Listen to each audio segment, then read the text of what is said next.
All right, let's go ahead and go back to Mark Dice. Mark, we've got these clips. You want to go to the Michael Savage first?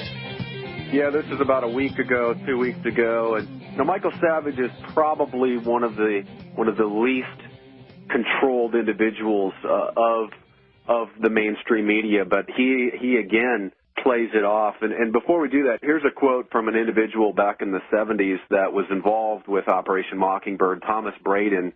He was the head of the International Organizations Division, which is an element within the CIA that basically implemented this operation. And he openly admitted after the hearings, quote, if the CIA director wanted to extend a present, I think he called it, suppose he thought this man could use $50,000, he's working well and doing a good job, he could hand it to him and never have to account to anybody. There was simply no limit to the money he could spend, no limit to the people that he could hire, no limit to the activities it could decide were necessary. And then today we have the Army going around, for 2 decades we know of, buying off most of the mayors and police chiefs. Well, you wonder, you look at Rush Limbaugh's $400 million contract. More money than his show makes.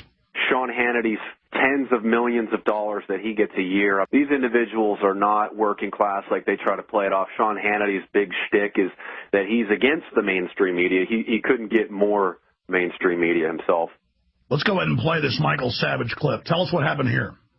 Well, luckily, it's difficult, again, to get through to these people, so I fed the screener a typical left versus right question, and then when on the air, I just simply asked him. He was talking about how there's a conspiracy, actually, to destroy the economy, but it was only the Democrats were conspiring. So I just thought I would ask him if he wanted to go a little deeper and what he could tell everybody about the Bilderberg Group's role in that conspiracy. Here it is. Right here on the Savage Nation. San Diego, Mark, go ahead, please. Let's talk about the Bilderberg Group. You're talking about conspiracies to bankrupt the economy. What can you tell the audience about the Bilderberg Group, and why isn't that mentioned ever in any mainstream? Well, that's like talking about the Council on Foreign Relations. It's too esoteric for the audience. I don't think we have to go any further than Obama, Geithner, Nancy Pelosi, and Dianne Feinstein and Hillary Clinton. Is that enough for you? We don't need a Bilderberg Group. We have the Democrat Socialist Group that I just mentioned. Every year the Bilderberg Group meets in secret, and Obama... We know this. We understand it, but I don't want to talk about some esoteric group called the Bilderberg Group. What we have is a Democrat Socialist Group run by Obama, Nancy Pelosi, Hillary Clinton, Dianne Feinstein, and the others. What do we have to look at the Bilderberg Group for? Because it's not only Democrat, it's Republican as well. If they understand they operate both sides of the coin, Michael, and you're keeping your audience in the dark, I think you're doing everybody a tremendous disservice. Don't tell me what I'm doing. Get your own talk show if you want to do them a service. What good is going to come of talking about the Bilderberg Group, which I've heard since 1990? Tell me what good's going to come of it. Well, why don't we expose them? Maybe they're violating the... What needs to be exposed is Obama's hypocrisy, so that the idiots finally get it and stop him before he does more damage. That's what needs to be done, not talking about some esoteric conspiracy group. Thanks for the call. You're 100% wrong. Yeah, let's not talk about who actually financed him or where Geithner's from or that he met secretly with Hillary there, that they're the people that control the banks. It's all Obama. And then they'll give us a new puppet, and let's only talk about the new puppet. Let's only talk about Bush, only talk about Obama. They don't. Oh, no. And he insults his audience there, Mark Dice. He says, oh, they won't understand it. It's too esoteric. Yeah, and we don't need to talk about the esoteric conspiracy group, the Skull and Bones Society, either, even though President Bush made 6 appointments from his fellow Skull and Bones members. I mean, if you just look at Bush and who he appointed to key positions, the chairman of the Security and Exchange Commission was a Skull and Bonesman, William Donaldson. The general counsel in the Department of Homeland Security, Bush had nominated Edward McNally. But the issue isn't even that. It was founded, according to even the encyclopedia, from narcotics trafficking. And the entire CIA was founded out of it. Yeah, and when you have... How do you think that relates in 2011? Bill Colby said that? Yeah. He's on record stating that as a fact. Saying the Central Intelligence Agency... Since he drowned shortly after that, it's hard to talk to him about it. But of course, I had never heard that Bill said something like that. He's a very sensible guy. It's certainly not true. There's got to be some kind of misunderstanding. Do you have a comment on Operation Mockingbird, possibly? What? Operation Mockingbird? What's Mockingbird? It's a CIA operation that infiltrates mainstream media and tries to control them. It's declassified. As you describe it, I don't see Freedom of Information Act. As you describe it, I don't think it Whenever you exists. get a chance, just look up Operation Mockingbird. It's declassified government documents. Do you have any people being paid by the CIA who are contributing to a major circulation American journal? We do have people who submit pieces to American journals. Do you have any people paid by the CIA who are working for television networks? This, I think, gets into the kind of getting into the details, Mr. Chairman, that I'd like to get into in executive session. It was chartered as an anti-communist program to combat communist propaganda. Well, yeah, sure. I mean, there were various covert operations to undermine communist programs, but I don't know anything about it. The CIA has been very hands-off with respect to media for decades. At CBS, we had been contacted by the CIA. As a matter of fact, by the time I became the head of the whole News and Public Affairs operation in 1954, the ships had been established, and I was told about them and asked if I'd carry on with them. So I don't know what this is about, or whether it's talking about something in the 1940s or whatever, right? But it's certainly not anything that has been the policy of the CIA for a long, long time. I don't know what was going on in the 1940s or early 50s. Have any people being paid by the CIA who are contributing to the national news services, AP and UPI? Well, again, I think we're getting into the kind of detail, Mr. Chairman, that I'd prefer to handle in executive session. That it was a matter of real concern that planted stories intended to serve a national purpose abroad came home and were circulated here and believed here, because this would mean that the CIA could manipulate the news in the United States by channeling it through some foreign country. Now, we're looking at that very carefully. Do you have any people being paid by the CIA who are contributing to a major circulation American journal? We do have people who submit pieces to American journals. Do you have any people paid by the CIA who are working for television networks? This, I think, gets into the kind of getting into the details, Mr. Chairman, that I'd like to get into in executive session. At CBS, we had been contacted by the CIA. As a matter of fact, by the time I became the head of the whole News and Public Affairs operation in 1954, the ships had been established, and I was told about them and asked if I'd carry on with them. We have quite a lot of detailed information, and we will evaluate it, and we will include any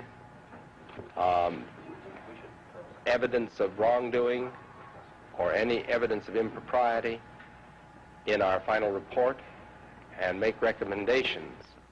Do you have any people being paid by the CIA who are contributing to the national news services, AP and UPI? Well, again, I think we're getting into the kind of detail, Mr. Chairman, that I'd prefer to handle in executive session. Senator, do you think that you named the news organizations in your final report? That remains to be decided. I think it was entirely in order for our correspondents at that time to make use of CIA agent chiefs of station and other members of the executive staff of CIA as sources of information which were useful in their assessments of world conditions. Would you say that continues today? Well, Yeah, I would think probably for a reporter it would continue today, but because of all of the revelations of the period of the 1970s, it seems to me that a reporter's got to be much more circumspect in doing it now, or he runs the risk of at least being looked at with considerable disfavor by the public. I think you've got to be much more careful about it.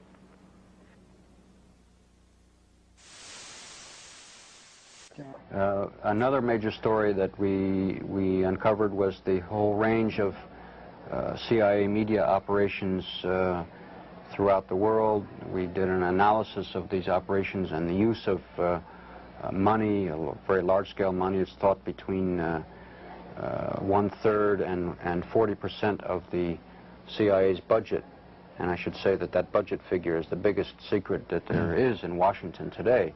At that time, it was estimated that the 1978 budget was in the range of $1.5 billion.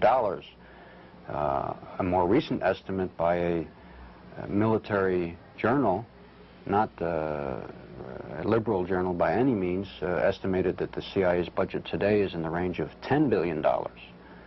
At any rate, this analysis that we made of the CIA's media operations disclosed, among other things, that they deliver through CIA couriers ready to print or ready to broadcast news, and I put that in inverted commas, which is used by the media. And this is created by the CIA. How often does the CIA manipulate the media in this way, plant stories, get their views in the media? Is this fairly common as a modus operandi for the CIA?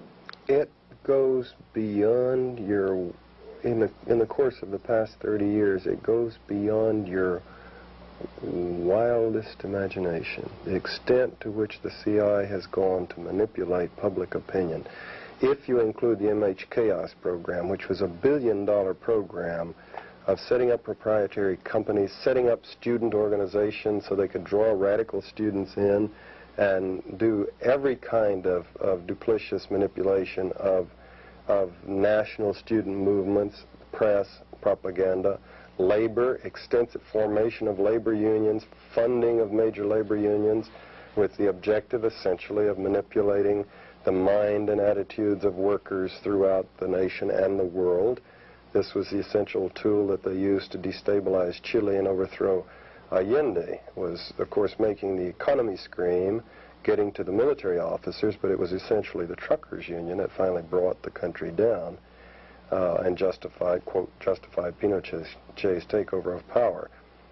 5,000 university professors they've co-opted. This is Church Committee revelations. I'm not making this up. It's in print, Church Committee's revelations.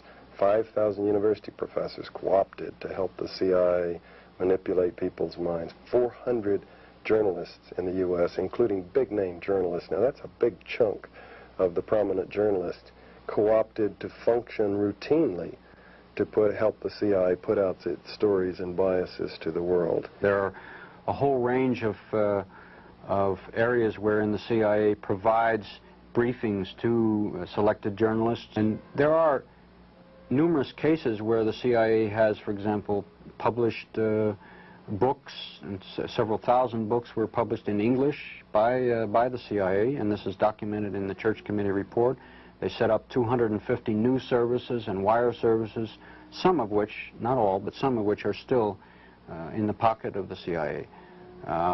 And I think it's only fair to say that even some journalists who don't realize, there are some who are witting, but there are also some who do not realize that they're being targeted by the CIA when they come home from a trip overseas. They might talk to somebody and they don't realize, at least right away, who they're talking to, and then it turns out that they've been the source of information which was used by the CIA.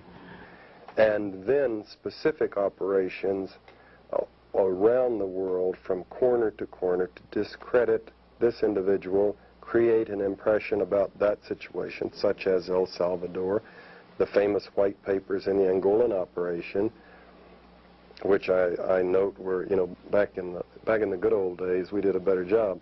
Our white papers in the Angolan operation were based on very specific photographs and hard information of Soviet ships putting into Porto Ambuim in Angola.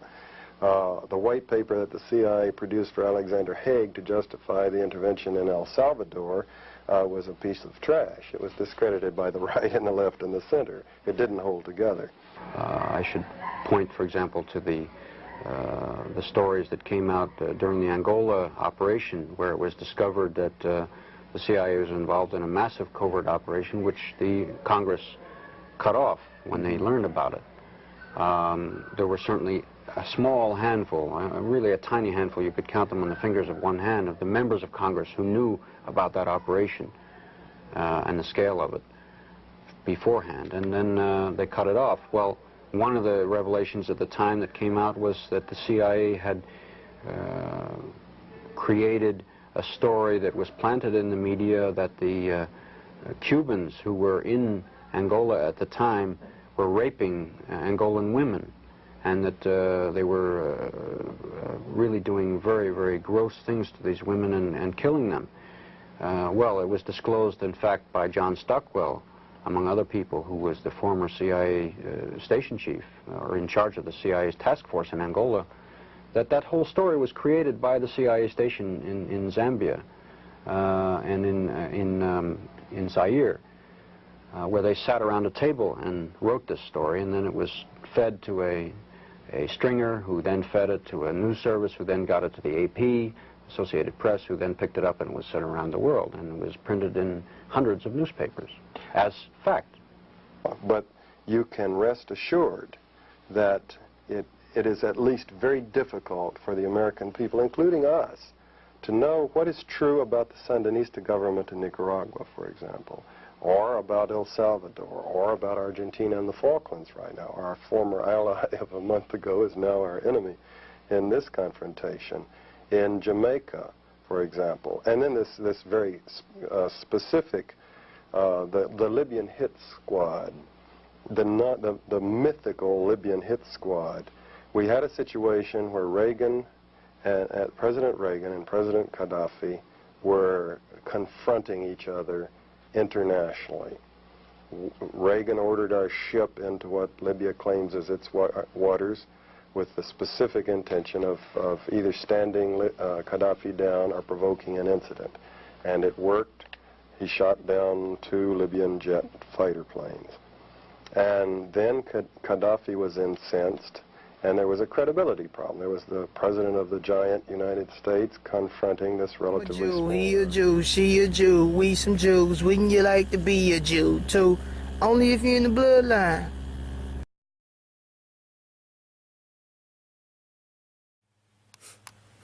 All right, Project Mockingbird. You saw the preview, you saw the video beforehand. This was a real operation that really happened, and it got declassified. That's how we know it really happened. So with that being the point, it's like Project Mockingbird was for the media, to run little exercises and stuff through the media by the CIA. And then it got declassified later on. But the point is, they really was doing it, and they really have been doing it. And you think they stopped? Even to this day, Project Mockingbird is still in the play. So I really advise all you people that don't know about it to get into it, look into it. Make sure you know what's going on in real life, man. And I make all these videos because I know one day I'll die.